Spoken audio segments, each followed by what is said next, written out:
Temos ainda o efeito Coriolis. Os divulgadores científicos não veem a hora de se afirmarem sob fórmulas que demonstrariam como essa força aparente pode fazer girar os redemoinhos dos drenos dos banheiros em sentido horário se você usa o bidê no hemisfério norte e sentido horário se você usa no hemisfério sul. Basta, te peço! Para saber mais sobre os drenos dos bidês, consulte o Wikipédia. Eles inventam forças imaginárias e as aplicam como querem.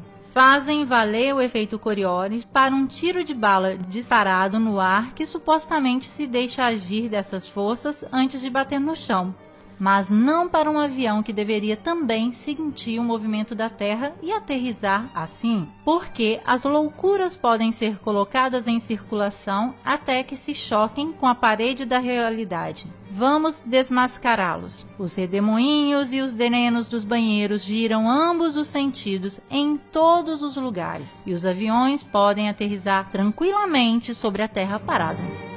Se a Terra girasse com sua atmosfera constantemente para o leste a 1000 milhas por hora, nenhum avião doméstico que viajasse a 500 milhas por hora conseguiria chegar à sua destinação no Oriente antes que seu destino o alcançasse por trás.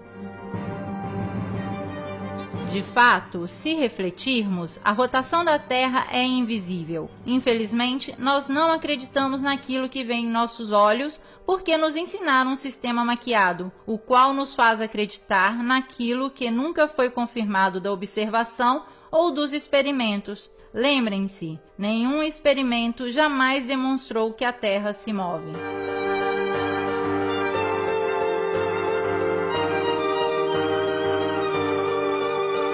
Nosso rapazinho tornou-se irreverente, não suporta mais os enganos das teorias para justificar um mundo que não vê, que não existe, nem mesmo de aparência. Como podemos ilustrar o paradigma com o qual um dia talvez ele tenha que lidar?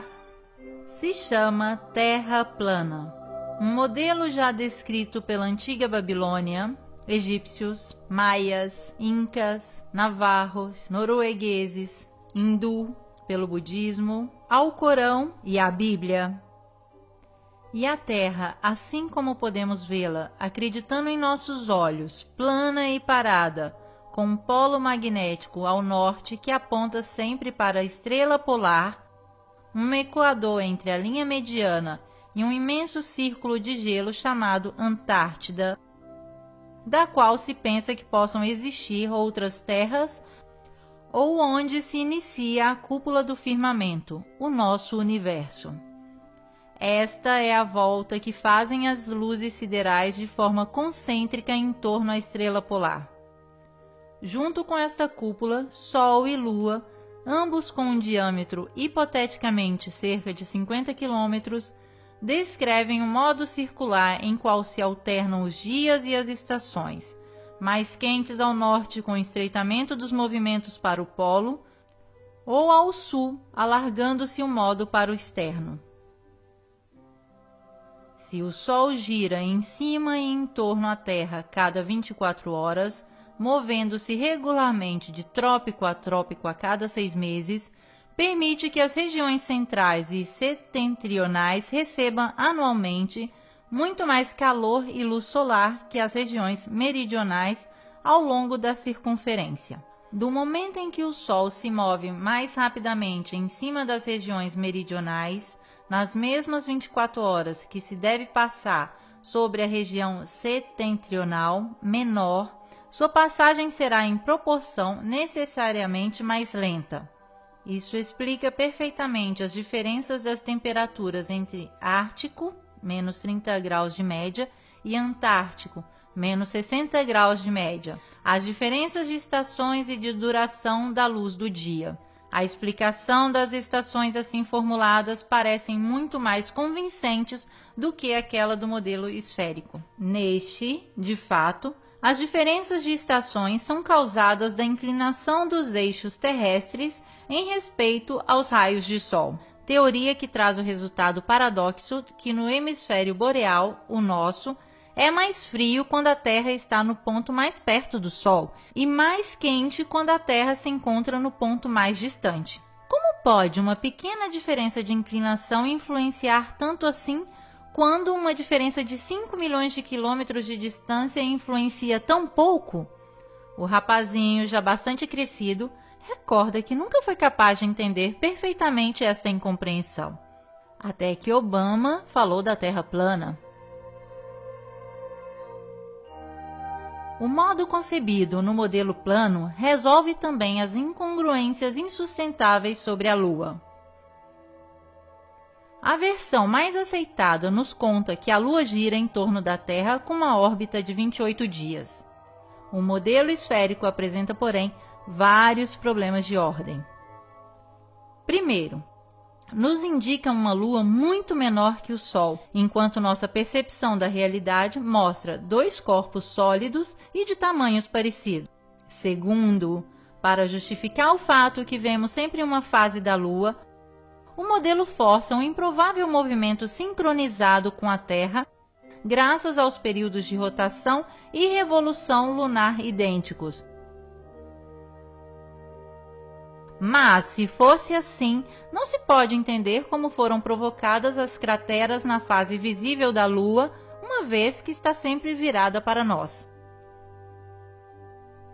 Terceiro, neste modelo concebido seria impossível ver a Lua cheia de dia. Mas é aquilo que vemos na realidade. Quarto, alguns eclipses lunares são incompatíveis com a teoria. Assim explica o eclipse um modelo esférico. A Lua entra no cone da sombra da Terra, que interrompe a iluminação da parte do Sol. Vejamos. O nascer do Sol nos Estados Unidos, a sombra da Lua deve ser para baixo necessariamente.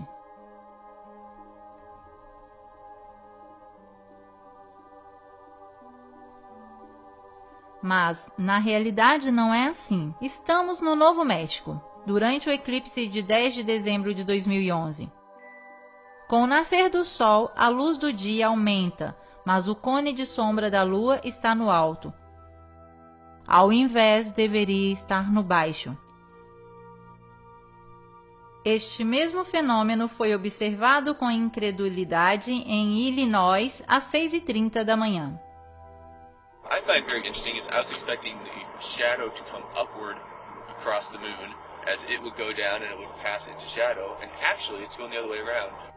Também neste caso temos que escolher: ou acreditamos na ciência e fazemos de conta que a realidade não existe, ou observamos a realidade e damos o chute definitivo ao modelo esférico.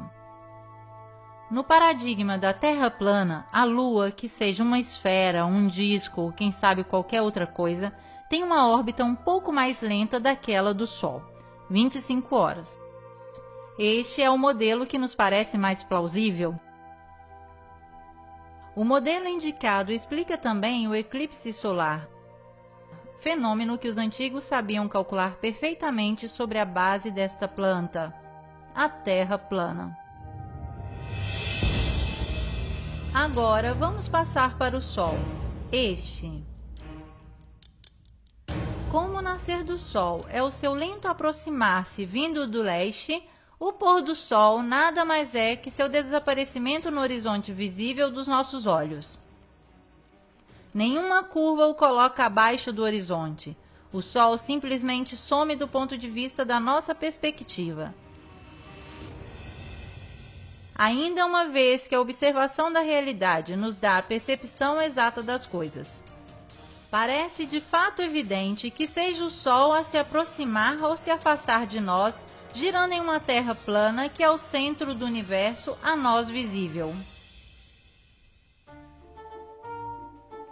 Uma das principais chaves para o arranque da crise do paradigma esférico é de fato colocar luz nas contradições junto ao modelo universo dominante. Se a Terra estivesse a girar, se encontraria com estações contrárias nas duas posições opostas ao Sol A e B. Passando então de um ponto ao outro, devemos observar a inversão dos dias com as noites. Meia-noite de junho deveria se tornar meio-dia em dezembro. Isso não acontece porque dizem que a cada 24 horas a Terra gira 1 grau a mais em sua rotação, não 360 graus, mas 361 graus. Esta compensação manteria os dias e as noites nas duas posições da Terra indicada. Então, a inclinação do globo permaneceria invariada 23,5 graus em junho, como em dezembro. Considerando que o Polo Norte aponta sempre para a estrela polar, como pode acontecer isso no mesmo momento A e B, que estão distantes entre eles 186 milhões de milhas e com uma inclinação do eixo invariado? De fato, a realidade não é compatível com a teoria, como ao invés em um modelo parado, que descreve uma superfície plana, sobre o qual gira o firmamento de estrelas sempre em torno à estrela polar. O que inventaram os teóricos ortodoxos para justificar a esfera? A estrela polar é distante 2,55 quadrilhões de milhas, assim é que não se pode calcular a paralaxe esferal da Terra entre junho e dezembro. Então, nós podemos ver uma estrela assim imensamente longe a olho nu? Certo, rebatem eles, porque é 46 vezes maior que o Sol. É assim que usam tamanhos e números desdobrando-se a resolver cada teoria falida que inventam. Essa é a lição que nosso menino, agora já velho, pode ainda aprender com as palavras de Nikola Tesla. Os cientistas de hoje substituíram a experiência pela matemática, vão de uma equação a outra e ao fim constroem uma estrutura que não há nenhuma conexão com a realidade. Aqui está o que vemos com o telescópio. Este somente podemos observar. Aqui, por exemplo, Vênus, Ciro, Arturo, Vega, Betelgeuse. Os astros são visíveis assim e provavelmente respondem à lei da densidade diverso daquele que reina no plano tridimensional da Terra. Vivemos em um sistema no qual somos o centro enquanto estrelas rodam em torno, ou somos a periferia que se move em um sistema solar na infinidade do universo? Segundo o modelo esférico, devemos nos contentar de sermos uma pedra insignificante que vaga com um movimento de 1.040 milhas por hora em torno a si, a 66 mil milhas por hora em torno ao Sol, enquanto o sistema solar se move na Via Láctea a 490 mil milhas por hora e a galáxia inteira se joga no universo em outros milhões de milhas. Tudo isso sem que possamos perceber nada. Percebemos a corrente de ar, de água, a densidade dos corpos, o eletromagnetismo que causa terremotos, mas a velocidade com a qual se move o nosso planeta, não. Não existe nenhum efeito captado dos nossos sentidos. Mas isso é possível? O modelo proposto de uma Terra em caminho não combate com aquilo que vemos no céu. Aqui, a estrela polar está sempre no centro da rotação de todas as outras estrelas e durante milhares de anos as constelações permaneceram fixas no mesmo ponto, sem mudar de nenhum modo a posição de suas trajetórias.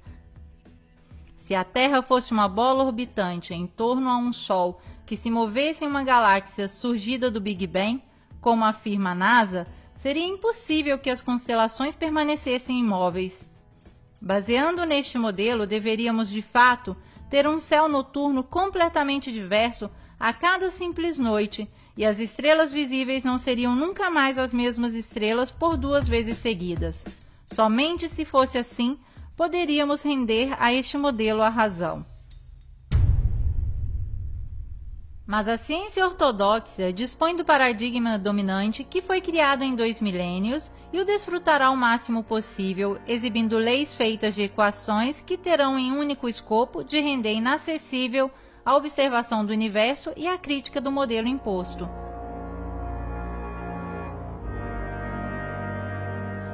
É por isso que depois da exploração do almirante Byrd, que com suas viagens revelou um local desconhecido da cadeia do gelo antártico, surgiu um tratado internacional que fechou este local para qualquer acesso. Não parece estranho que a família Rockefeller financiou e promoveu, seja a expedição tanto para ver uma montanha antártica dedicada ao seu nome, seja um tratado de não desfrutamento contra os seus próprios interesses petrolíferos. Quem sabe em homenagem a qualquer interesse mais vasto? O Tratado Antártico foi firmado em Washington em 1959, 2 anos depois do último sobrevoo e da morte do almirante. Hoje, com apoio de 48 nações, o tratado veta a atividade militar no continente de gelo, mas as pessoas e maquinários militares podem ser usados para procura científica ou qualquer outro escopo pacífico. Pois é graças a isto, uma vigilância militar constante envolve todo o cinto antártico em segredo que o supergoverno mundial impôs à humanidade, também por meio de violência, no caso de pilotos civis e capitães de navios que quiserem se aventurar. Antes de chamar de desinformado a quem quer que seja, venham de encontro às respostas que nos escondem os mistificadores da Lua feita em casa. Se o paradigma dominante fosse hoje o da Terra plana, pense quanto facilmente vocês cairiam na gozação a querer convencer que a Terra seria uma bola que roda, trazendo consigo nuvens e oceanos, sem que ninguém perceba. Queridos inquisitores, sejam sábios e percorram a estrada do conhecimento, não aquela da ignorância. A exploração da Antártida, estando no modelo da Terra plana, poderia revelar as ramificações da verdade e os confins da Terra, o limite de onde se encontra o firmamento, ou a existência de novas terras descritas, por exemplo, de um antigo mapa budista. Se fosse assim, se poderia especular a presença de terras próximas à nossa em uma superfície plana separadas por gelo ou em um plano abaixo. Este poderia ser um pavimento do universo. Hoje seria possível uma viagem para o conhecimento onde ninguém nunca foi, mas aquilo que permite a tecnologia, o poder veta, isso é claro. O cinto de gelo abaixo os 60 graus paralelos foi considerado inacessível. As elites do poder fazem uma zona internacionalmente fora dos limites, aberta somente com visitas guiadas, limitadas e caríssimas, com somente 3 pontos de acesso totalmente controlados. De fato, sabemos que os guardas estão nas fronteiras. Isso nos autoriza a pensar que a esfera da qual nos impõe acreditar seja a forma mais adequada para esconder as margens da Terra e aprisionar assim cada mente questionadora. A Antártida é aquilo que o mito nos ensinou a ver nas colunas de Hércules, o limite intransitável, a fortaleza da consciência, a porta de acesso à verdade e uma nova e antiga verdade que estão retardando, freando, querendo impedir. E se alguém se assim atrever a defini-la, eles tentarão poluí-la de novo, saturando as massas com mentiras. Se Obama tivesse no coração a consciência da humanidade, o seu bem, o conhecimento do saber e do sentir comum, ou se somente tivesse a Terra plana como um absurdo para desmascarar, concederia uma missão à Antártida autofinanciada para uma comissão de livres exploradores de cada pensamento. O que fazem, ao contrário, é criar divisão, democráticos contra republicanos, terraplanistas contra heliocêntricos, nós contra eles. Isso é tudo que serve para poder dominar. Tem a necessidade de nos deixar nas sombras, de nos fazermos acreditar que somos um pontinho insignificante no universo. Para isso que serve o sistema heliocêntrico. Os dominantes, movendo as alavancas do verdadeiro poder, preparam ilusões de que um dia desembarcaremos em Marte, ou quem sabe um deles pousará aqui. E assim nos induzem. Podemos destruir tranquilamente a Terra porque um dia não nos servirá mais. Quem conhece a verdade? Os mesmos que impedem os outros de realizá-la? Talvez. Os jesuítas sempre adoraram o Sol e o vestiram de Cristo, apoiado e gestido como a leva financeira do sionismo mundial e, através das lojas da maçonaria, determinam aquilo que se deve esconder e o que somente a simbologia pode revelar. Neste engano milenar do qual o homem é vítima, nos escondem a coisa fundamental, o porquê nascemos. Eis aqui o porquê nos ocupamos da Terra plana. Descodificar o modelo Terra responde a essa dúvida existencial de cada homem. Em uma síntese extrema, se a Terra é plana, quer dizer que nos enganaram deliberadamente. Se apropriaram do senso da nossa vida, camuflando com imagens sagradas ou profanas que nos dão nas saídas da igreja ou dos shoppings. Removendo a Terra do centro do universo imóvel, esses maçons nos levaram fisicamente e metafisicamente de um lugar de suprema importância a um lugar de completa indiferença a tudo. As suas corporações nos vendem ídolos para adorarmos, que tomam posse lentamente do mundo enquanto nós silenciosamente acreditamos em sua ciência, votando em seus políticos, comprando seus produtos, escutando as suas músicas. Vemos os seus filmes, sacrificando nossa alma sobre seus altares de materialismo. Não falarei do Criador ou em quem acreditar. Antes que venha a acreditar em qualquer coisa que seja, é necessário acreditar em si próprio, retirar a procuração em branco, não confiar em quem impõe a sua credibilidade. Eles afastaram o homem do seu centro para poder estar no trono principal, impondo a imutabilidade para a lei do mais forte. Como todos os enganos, é em vão perguntar quem seriam os cúmplices. Astronautas, pilotos de avião, políticos, cientistas. Certo, o paradigma vencedor é indiscutível se deseja manter o próprio trabalho e a própria reputação social. A estrada percorrível é aquela da consciência e procura pessoal, que devagar se transforma em consciência e procura coletiva. Estaremos abaixo da satirização dos grupos que acreditam no sistema, mas quem tem consciência tem também ombros largos para carregar este peso. Entanto, nós temos rumores que o Vargo Celeste seja impenetrável. Se tem que inventar todo este cinema é porque não pode acessá-lo. Tanto é verdade que os Estados Unidos e a União Soviética o tentaram violar com sucessivas operações. Explosões atômicas realizadas na atmosfera logo depois das últimas descobertas no Antártico. But strangely enough, there's left in the world today an area as big as the United States that's never been seen by a human being. And that's beyond the pole, on the other side of the South Pole, from Middle America.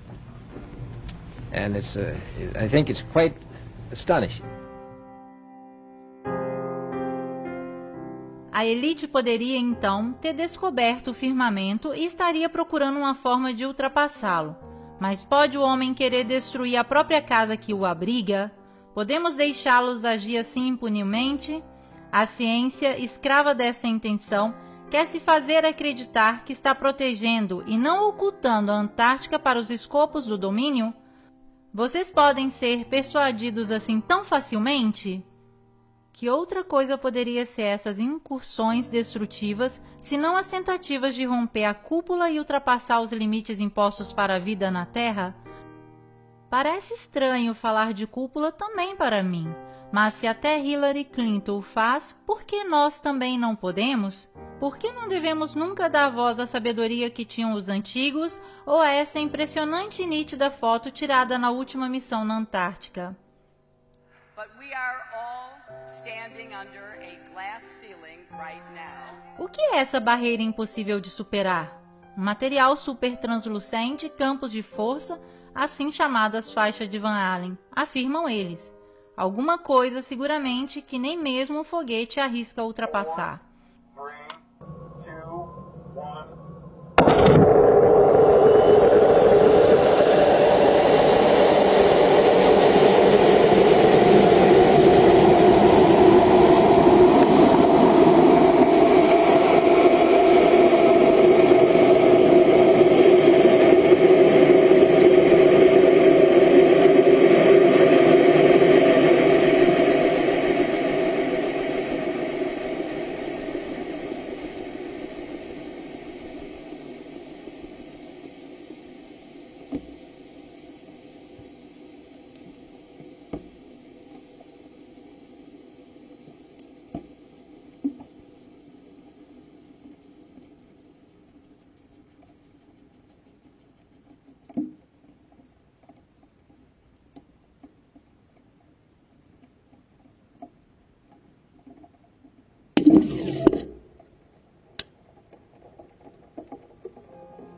A NASA sabe e seus foguetes de fato fazem prudentemente uma trajetória à parábola descendente, como faziam os Shuttle. A propósito, vocês se recordam do incidente do Space Shuttle Challenger em 1986? Então, parece que 6 das 7 vítimas participantes, assim por dizer a missão, estão ainda vivos. Não parece para vocês também? Que seja a enésima farsa made in Estados Unidos? Talvez não saberemos nunca.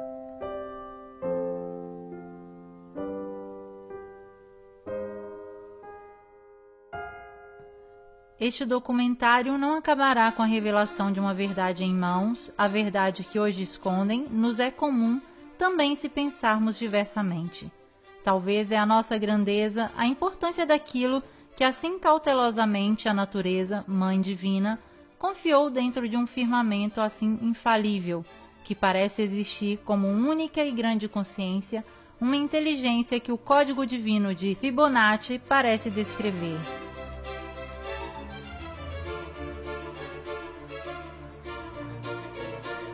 Que seja o modelo mais adapto a retratá-lo, esférico ou plano. Tudo aquilo que existe tem a ver com cada um de nós, tem a ver com o menino que no berço já sabia de tudo e que depois de surpresas e surpresas se esqueceu, adormentado com o cansaço da experiência. Então hoje querem nos fazer acreditar que a Lua foi conquistada, que o núcleo da Terra nos atrai, que luzes tão pequenas são sóis gigantes a distâncias impronunciáveis, mas eles mesmos nos dizem que quem não é formado não pode contradizer, deve aceitar o arsenal atômico que acaba com o futuro da vida, a eliminação da inteira espécie terrestre a um ritmo da segunda grande extinção. Aceitar que o petróleo venha definido como fósseis, assim para vendê-lo por raro, mas indispensável, que o veneno químico dos aviões passe por vapores, nos matando assim, sem nem ao menos um culpado. Aceitar que a elite domine a realidade e induza em todos nós a percepção da realidade que se faz cômoda.